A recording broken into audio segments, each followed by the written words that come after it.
فقد قال اللہ تبارک و تعالی فی کلامہ الحمید اعوذ باللہ من الشیطان الرجیم بسم اللہ الرحمن الرحیم وَأَمَّا مَنْ خَافَ مَقَامَ رَبِّهِ وَنَهَى النَّفْسَ عَنِ الْهَوَىٰ فَإِنَّ الْجَنَّةَ هِيَ الْمَأْوَىٰ قال رسول اللہ صلی اللہ علیہ وسلم کن فی الدنیا کأنک غریب او عابر سبیل صدق اللہ العظیم وصدق رسولہ النبی الکریم ونحن على ذلك لمن الشاہدین والشاکرین والحمد للہ رب العالمین۔ محترم حاضرین، معزز سامعین اعظام، میرے نوجوان دینی بھائیوں، بزرگوں، دوستوں، اللہ رب العزت نے ہمیں زندگی عطا کی ہے، لیکن اس زندگی کا پل بھر کا اعتبار نہیں، یہ زندگی کب ختم ہو جائے۔ آج ہم ان دنیا کی رنگینیوں میں، اس دنیا کی زیب و زینت میں الجھ کر اپنی آخرت کو برباد کر رہے ہیں۔ نہ ہمیں نمازوں کی پرواہ ہے، نہ ہمیں اللہ کے کسی احکام کی پرواہ، نہ نبی علیہ السلام کے طریقوں کی فکر، نہ صحابہ کے نقش قدم کی فکر۔ ہمارے تمام طریقے غیروں کے طریقوں کے مطابق، ہماری شادی بیاہ، ہمارے گھر کے کام کاج، ہمارے باہر کے کام، تمام ضروریات کام کو دیکھ لیجیے آپ اور اپنے اوپر غور کریں تو ہمارے تمام کام غیروں کے مطابق نظر آ رہے ہیں۔ اللہ رب العزت کا ارشاد ہے وَأَمَّا مَنْ خَافَ مَقَامَ رَبِّهِ وَنَهَى النَّفْسَ عَنِ الْهَوَىٰ، کہ جو شخص اپنے رب کے سامنے کھڑا ہونے سے ڈرا اور اس نے اپنے نفس کو خواہشات میں پڑنے سے بچا لیا، فَإِنَّ الْجَنَّةَ هِيَ الْمَأْوَىٰ۔ یہ کب ہے؟ جب وہ اپنے رب کے سامنے کھڑا ہونے سے ڈرے گا۔ کب ڈرے گا؟ جب اللہ کے حکموں پر عمل کرنے والا ہوگا، جب نبی علیہ السلام کے طریقوں کے مطابق زندگی گزارنے والا ہوگا، تو اللہ کے سامنے جب وہ سجدہ ریز ہوگا، جب وہ اللہ کے سامنے کھڑا ہوگا، تو اس کے دل کے اندر خوفتاری ہوگی، اللہ کے نبی کی محبت اس کے دل کے اندر ہوگی۔ پھر کیا ملے گا؟ فَإِنَّ الْجَنَّةَ هِيَ الْمَأْوَىٰ۔ ایسے شخص کا ٹھکانہ جنت ہے، ایسے شخص کا ٹھکانہ جنت ہے۔ انسان دنیا میں چند روز کا مہمان ہے۔ یہ دنیا ایک سرائے کی مانند ہے۔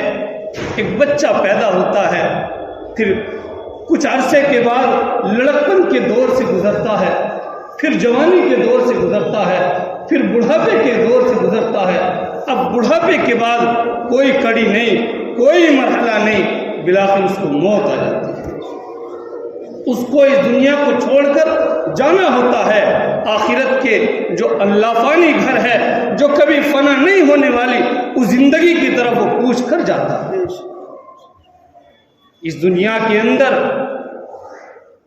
مجھے اور آپ کو اسلام کے منکر مل جائیں گے کہ ہم دین اسلام کو قبول نہیں کرتے، اللہ کے منکر مل جائیں گے، پتھروں کو پوجنے والے مل جائیں گے، آگ کی پرستش کرنے والے مل جائیں گے، نہ جانے طرح طرح کے معبودوں کو ماننے والے مل جائیں گے، لیکن اس دنیا کے اندر اگر کوئی نہیں ملے گا تو موت کا ممکن نہیں مل سکتا۔ موت ہر حال میں آ کر رہے گی۔ موت ایک ایسی اٹل حقیقت ہے جس کو بلاخر ایک دن آنا ہے، اور ایک نہ ایک دن اس دنیا سے انسان کو جانا ہوتا ہے۔ اسی لیے اللہ کے نبی علیہ السلام نے حدیث پاک کے اندر ارشاد فرما دیا کن فی الدنیا کأنک غریب او عابر سبیل، کہ تو دنیا میں اس طرح رہ جیسے کوئی پردیسی ہوتا ہے، یہ راستہ چلنے والا مسافر ہوتا ہے۔ ایک آدمی یہاں سے سعودی عرب، قطر، کویت کمانے کے لیے چلا جائے، وہ پردیسی ہے، کچھ دن کے لیے مہمان ہے، عارضی طور پر اس کا وہاں قیام ہے، ایک نہ ایک دن وہ اپنے لوٹ کر اپنے وطن آئے گا۔ یہ راستہ چلنے والا مسافر ہے، ابھی وہ راستے کے اندر ہے، مسافر ہے، کچھ دیر کے بعد، کچھ لمحے کے بعد، کچھ دن گزرنے کے بعد وہ اپنی منزل مقصود تک پہنچے گا۔ تو ہم بھی اس زندگی کے اندر، اس دنیا کے اندر وطن اصلی نہیں، وطن اقامت نہیں، بلکہ یہ تو وطن عارضی ہے۔ ہم اس دنیا کے اندر چند روز کے لیے آئے ہیں، جیسے مسافر ہوتا ہے، راستے میں چل رہا ہوتا ہے، ابھی منزل مقصود تک نہیں پہنچا، اسی طریقے سے یہ ہماری زندگی، یہ ہماری دنیا کی زندگی، یہ مسافر کی زندگی کی طرح ہے۔ ایک نہ ایک دن یہ ہماری زندگی، ہمارا یہ سفر ختم ہو جائے گا۔ میرے بھائی، ایک بادشاہ نے بڑی چاہت سے اپنے ایک محل بنوایا، تعمیری کام کے لیے اپنے خزانوں کے دروازے کو کھلوا دیا، اپنی رعایا کو حکم کر دیا کہ تمام خزانوں کے دروازوں کو کھول دیا جائے، اور جتنے پیسے کی ضرورت پڑے، جتنے بھی مال دولت کی ضرورت پڑے، تمام خزانوں کو کام کرنے والوں کے درمیان تقسیم کر دیا جائے، بڑا شاندار محل بنایا جائے۔ چنانچہ بادشاہ آتا، محل کو دیکھتا، اور جو چیز اس کو محسوس ہوتی کہ محل ابھی اچھا نہیں بنا، ابھی اس کے اندر یہ کمی ہے، یہ نقص ہے، وہ فوراً آتا، اس محل کو اور اس دیوار کو، اس دروازے کو توڑوا کر کے دوبارہ بنا۔ اب ایک دن وہ آ گیا کہ وہ بادشاہ کی محل میں اتنا خوبصورت محل اور اتنا چمکدار محل بن گیا کہ اس محل کے اندر اب کوئی کمی نظر نہیں آئی، اب کوئی نقص باقی نہیں رہا۔ اب بادشاہ نے اعلان کروا دیا اپنی رعایا کے اندر کہ وہ میرے رعایا، اور میرے درباریوں، سنو، جو کوئی بھی میرے بنے ہوئے محل کے اندر نقص نکالے گا، کمی نکالے گا، میں اس کو انعامات سے نوازوں گا، میں اس کو انعام دوں گا۔ چنانچہ اب لوگ آتے، محل کو دیکھتے اور واپس چلے جاتے۔ بادشاہ کے بنے ہوئے محل کے اندر کوئی کمی نظر نہیں آئی۔ کئی دن سے گزر گئے، لوگ آتے رہے، محل کو دیکھتے رہے، لیکن کسی کی ہمت نہ ہوئی کہ بادشاہ کے بنے ہوئے محل میں کوئی نقص نکالے۔ کئی دن سے گزر گئے، ایک اللہ والے کا، ایک بزرگ کا ادھر گزر ہوا، ان اللہ والوں نے بھی بادشاہ کا یہ فرمان سنا، یہ پیغام سنا کہ جو کوئی بھی اس کے اندر نقص نکالے گا میں اس کو انعام دوں گا۔ چنانچہ ان اللہ والوں نے بھی سوچا کہ میں بھی تو دیکھوں بادشاہ کا محل کیسا ہے کہ اس کے اندر کسی کو کوئی کمی نظر نہیں آئی، کوئی کسی نے نقص نہیں نکالا، میں بھی تو جا کر کے دیکھوں۔ چنانچہ وہ اللہ والے جاتے ہیں، بادشاہ کے بنے ہوئے محل پر نظر ڈالتے ہیں تو حیرت میں پڑ جاتے ہیں اور کہتے ہیں کہ بادشاہ سلامت۔ محل دیکھنے کے بعد بادشاہ سلامت کے سامنے حاضر ہوئے اور کہا، بادشاہ سلامت، مجھے آپ کے بنے ہوئے محل کے اندر دو عیب نظر آئے ہیں، دو کمی نظر آئی۔ بادشاہ پریشان ہو گیا کہ اس بوڑھے کو میرے محل میں کون سے دو عیب نظر آ گئے؟ دنیا دیکھ کر کے چلی گئی، کسی کو کوئی عیب نظر نہیں آیا، کسی نے کوئی کمی نہیں نکالی، لیکن اس بڑے میاں کو کون سے دو عیب نظر آ گئے؟ بادشاہ نے پوچھا، اچھا بتاؤ کون سے دو عیب ہیں؟ ان اللہ والوں نے بتایا کہ بادشاہ سلامت، ایک تو عیب یہ ہے کہ بادشاہ سلامت یہ محل ہمیشہ نہیں رہے گا، ایک نہ ایک دن یہ محل ختم ہو جائے گا، ایک نہ ایک دن یہ محل ختم ہو جائے گا۔ اور دوسرا عیب یہ ہے، بادشاہ سلامت آپ بھی اس محل کے اندر ہمیشہ نہیں رہیں گے، آپ بھی ایک نہ ایک دن اس محل کو چھوڑ کر چلے جائیں گے، اس کو چھوڑ کر کے جانا پڑے گا۔ میرے بھائیوں، انسان دنیا میں جتنی لمبی امیدیں باندھ لے، جتنے اچھے کاروبار کر لے، جتنے خوبصورت مکان بنا لے، جتنے کاروبار بڑھا لے، بالآخر اسے ایک نہ ایک دن دنیا کو چھوڑ کر جانا ہوتا ہے۔ ہم عالم ارواح سے چلے، کچھ عرصے کے لیے اپنی ماں کے پیٹ میں ٹھہرے، وہاں سے چلے زمین و آسمان کے پیٹ میں آئے، اب کچھ عرصے یہاں زندگی گزاریں گے، بالآخر ہمیں زمین کے پیٹ میں جانا پڑے گا۔ جب وہاں سے کھڑے ہوں گے تو روز محشر ہوگا، اللہ رب العزت کے سامنے حاضر ہوگی، حاضری ہوگی، اللہ رب العزت انسان کے اعمال کے بارے میں سوال فرمائیں گے۔ جو انسان نیک ہوگا وہ جنت میں چلا جائے گا، اور جو برا ہوگا وہ جہنم رسید کر دیا جائے گا، وہ جہنم میں پھینک دیا جائے گا۔ میرے بھائی، دنیا کی زندگی ایک امتحان کی تیاری کی مانند ہے۔ ایک بچہ اسکول میں داخلہ لیتا ہے، اب پڑھتا ہے بچہ، تیاری کرتا ہے، اس کے بعد پیپر ہوتے ہیں، پیپروں کے بعد پیپروں میں کے اندر جو اس نے کیا ہے وہ پیپروں میں پرچوں کی دیکھنے کے بعد اس کو کامیابی اور ناکامی کا نتیجہ بعد میں ملتا ہے کہ اس نے پڑھائی کے درمیان کیا پڑھا کیا نہیں پڑھا، پیپروں کے بعد پتہ چلتا ہے۔ تو اسی طریقے سے یہ دنیا کی زندگی ایک امتحان کی تیاری کی مانند ہے۔ اس امتحان کے 2 پیپر ہوتے ہیں، 2 پرچے ہوتے ہیں، اور ان پرچوں کے بارے میں میرے اور آپ کے آقا صلی اللہ علیہ وسلم نے ہمیں بتلا بھی دیا۔ پہلا پرچہ قبر میں کے اندر ہوگا، اور اس پرچے کے اندر 3 سوال انسان سے پوچھے جائیں گے۔ 3 سوال پوچھے جائیں گے، تینوں کا جواب دینا بھی لازمی اور ضروری ہو۔ پہلا سوال پوچھا جائے گا، من ربک، تیرا رب کون ہے؟ یقیناً جس نے اللہ کے حکموں کے مطابق زندگی گزاری ہوگی، نبی علیہ السلام کے طریقوں کو اپنے سینوں سے لگایا ہوگا، نبی علیہ السلام کے نقش قدم پر چلا ہوگا، تو وہ کہے گا میرا رب اللہ، میرا رب اللہ ہے۔ دوسرا سوال پوچھا جائے گا، من نبیک، تیرا نبی کون ہے؟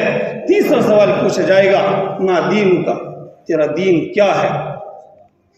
یہ 3 سوال پوچھے جائیں گے، اور تینوں کا جواب دینا بھی لازمی اور ضروری ہوگا۔ الحمدللہ یہ پیپر آؤٹ ہو چکا ہے، آج ہمیں اس پیپر کے بارے میں معلوم ہے۔ دیکھو، مثال سے بات جلدی سمجھ میں آ جاتی ہے۔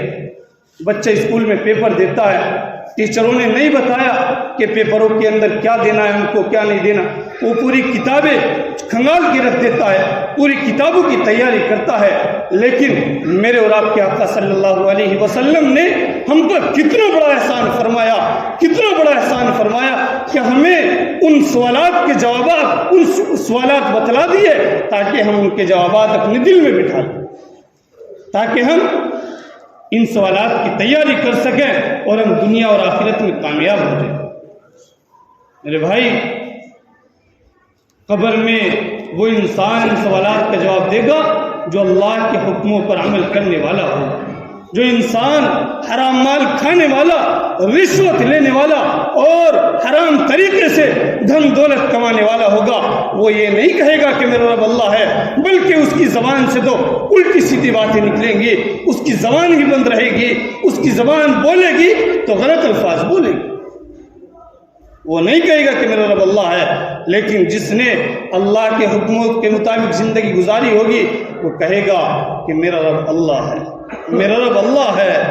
وہ اللہ کو وہاں بھی یاد رکھے گا، کیونکہ اس نے اس مختصر سی زندگی کے اندر اللہ کو یاد رکھا، اللہ کے حکموں کے مطابق زندگی گزاری۔ اسی طرح جو انسان نبی علیہ السلام کے طریقوں کے مطابق زندگی گزارتا ہوگا، وہ کہے گا کہ میرے پیغمبر صلی اللہ علیہ وسلم۔ لیکن جو انسان نبی علیہ السلام کے طریقوں کی خلاف ورزی کرتا ہوگا، رسم و رواج کی پابندی کرتا ہوگا، تو اس کی زبان بند رہے گی، وہ صحیح جواب نہیں دے گا۔ اسی طرح جس انسان کی زندگی دین اسلام کے مطابق زندگی گزری ہوگی، وہ کہے گا کہ میرا دین اسلام ہے، اور جس کی زندگی دین اسلام کے خلاف گزری ہوگی، رسم و رواج کے مطابق گزری ہوگی، تو اس کی زبان بند رہے گی۔ میرے بھائی، یہ قبر کے اندر پہلا پیپر ہے، اور اس پیپر کے بارے میں آج ہمیں معلوم ہے، بس ضرورت اس بات کی ہے کہ ہم ان سوالات کی تیاری کریں، ان جوابات کی تیاری کریں گے تو یقیناً ہمیں جواب دینے میں آسانی ہوگی۔ ہم دنیا کے اندر اللہ کے حکموں کے مطابق زندگی گزاریں گے، نبی علیہ السلام کے تمام طریقے ہماری زندگیوں کے اندر ہوں گے، تو ہمیں وہ جواب دینے آسان ہوں گے، اور جب ہم وہاں جواب دیں گے تو یہ قبر کی منزل پہلی منزل ہوگی۔ اگر ہم اس منزل کے اندر کامیاب ہو گئے تو یقیناً قبر کو ہمارے لیے جنت کا ایک باغ بنا دیا جائے گا۔ اگر ہم اس پہلی منزل کے اندر ناکام ہو گئے تو قبر کو ہمارے لیے جہنم کا گڑھا بنا دیا جائے۔ اللہ ہم سب کی حفاظت فرمائے۔ میرے بھائی، اس لیے ضروری ہے کہ ہم نمازوں کی پابندی کریں۔ آج ہم بہانوں پر نمازوں کو ضائع کر دیتے ہیں۔ نہ اللہ کے حکم کی پرواہ ہے، نہ نبی علیہ السلام کے فرمان کی پرواہ ہے کہ نبی علیہ السلام دنیا سے جا رہے ہیں، پھر بھی نماز کی وصیت کر کے جا رہے ہیں، رو رہے ہیں، اپنی امت کی خاطر گڑ گڑا رہے ہیں، لیکن امت نبی علیہ السلام کے دل کو تکلیف پہنچا رہی ہے۔ بہانوں پر سر کا درد ہے، مہمان آئے ہوئے ہیں، شادی بیاہ میں جا رہے ہیں، ذرا سے بہانوں پر ہم اللہ کے حکموں کو توڑ رہے ہیں۔ دعا کریں کہ باری تعالیٰ ہم سب کو کہنے سننے سے زیادہ عمل کرنے کی توفیق مرحمت فرمائے۔ وآخر دعوانا الحمدللہ رب العالمین۔